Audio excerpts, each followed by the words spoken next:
Hello అండి, welcome to Annapurna's kitchen. ఈరోజు special ఏంటో తెలుసా? ములక్కాడ ఆవకాయ అండి. ములక్కాడలని కడిగి తడి లేకుండా తుడిచి ఇలా ముక్కలు కట్ చేసి పెట్టేసుకోండి. దాంట్లోకి కారం, ఉప్పు, 2 స్పూన్ల మెంతులు, 1 స్పూన్ ఆవాలు, పోపు దినుసులు, పసుపు, వెల్లుల్లి రెబ్బలు, కరివేపాకు, ఇంకా చింతపండు గుజ్జు. ఇప్పుడు ప్యాన్లోకి 2 స్పూన్ల మెంతులు వేసేసుకుని మెంతుల్ని దోరగా ఫ్రై చేసుకోండి. మెంతులు కొంచెం కలర్ చేంజ్ అయ్యాక అప్పుడు ఆవాలు వేసేసేయండి. ఆవాలు చిటపట్లాడితే సరిపోతుందనమాట. వీటిని తీసుకుని మిక్సీ జార్లో వేసేసి చల్లారాక గ్రైండ్ చేసి పక్కన పెట్టేసుకోండి. ఇప్పుడు అదే మూకుడులోకి ఆయిల్ వేసేసుకుని మనం కట్ చేసి పెట్టుకున్న ములక్కాడ ముక్కలు కూడా వేసి ఒక్క 5 నిమిషాలు ఫ్రై చేయండి. ములక్కాడల్ని ఎక్కువ ఫ్రై చేస్తే బ్రేక్ అయిపోతాయి. అందుకని కొంచెం కలర్ చేంజ్ అయితే సరిపోతుందన్నమాట. అప్పుడు తీసి వాటిని ప్లేట్లోకి వేసేసుకోండి. ములక్కాడలు ఈ కలర్లోకి వస్తే సరిపోతుందన్నమాట.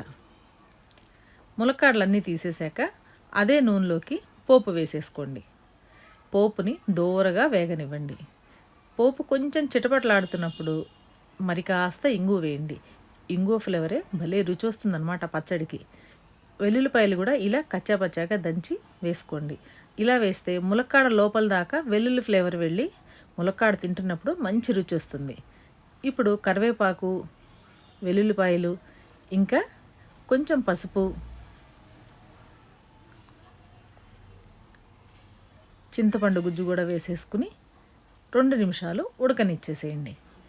ఇప్పుడు రుచికి తగినంత కారం వేసుకోండి. చింతపండు పులుసుకి ఎంత కారం పడుతుందో మీ టేస్ట్కి తగ్గట్టు వేసుకోండి.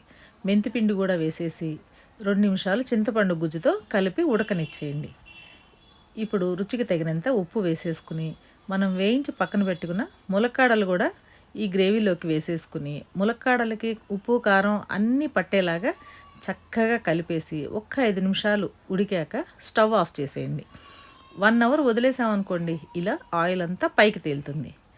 ఇలా పైకి తేలాక ఆయిల్ని పచ్చడంతా చల్లారాక గాజు జార్లో స్టోర్ చేసేసుకోండి. ఇలా చేసుకున్న పచ్చడి 1 మంత్ దాకా మంచి రుచిగా ఉంటుందండి. ఎలా ఉంది నా రెసిపీ? మీకు నచ్చిందా? నచ్చితే తప్పకుండా లైక్ చేయండి. మీ ఫ్రెండ్స్ అండ్ ఫ్యామిలీతో షేర్ చేసేసుకోండి. నా ఛానల్ని సబ్స్క్రైబ్ చేయండి. మీరు కూడా ట్రై చేసేయండి.